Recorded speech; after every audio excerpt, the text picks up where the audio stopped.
Moi, je suis Henri, je suis le CTO du cabinet et forcément un grand passionné de tech.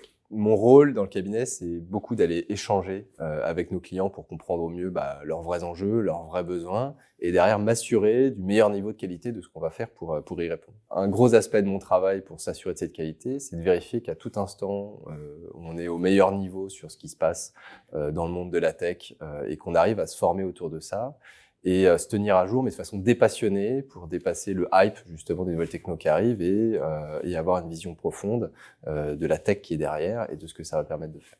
Qu'est-ce que je dirais à quelqu'un qui veut rejoindre Polyconseil Alors ça va dépendre de chacun, mais mon top 2, mon personnel, d'une part, je pense que c'est la culture du résultat. L'envie de bien faire, l'amour quand on est ensemble sur un projet, du travail bien fait.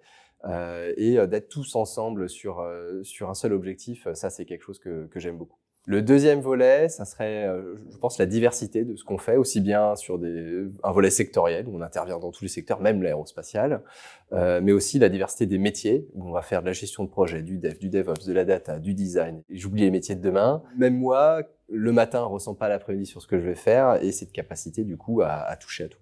Alors la place de l'innovation chez Polyconseil, alors je vais commencer par un mais, au sens où l'innovation c'est important, mais la qualité de l'exécution c'est plus important. Et par là ce que je veux dire c'est qu'on ne va pas faire d'innovation pour l'innovation.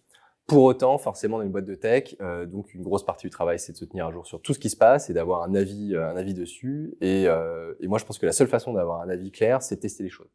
Donc, on va beaucoup tester les nouvelles techniques, les nouvelles technos, soit avec des protos avec nos clients, soit des fois des protos en interne, des protos qui parfois vont même devenir des vrais produits. Par exemple, cette année, on a lancé un produit qui s'appelle Alivia, qui est un outil d'IA génératif qu'on avait au départ développé pour nos propres besoins, mais qu'on commercialise maintenant auprès de nos clients. Si tu es quelqu'un qui a du drive, qu'on veut, qui a pas envie de s'ennuyer, voire qui a peur de s'ennuyer, viens.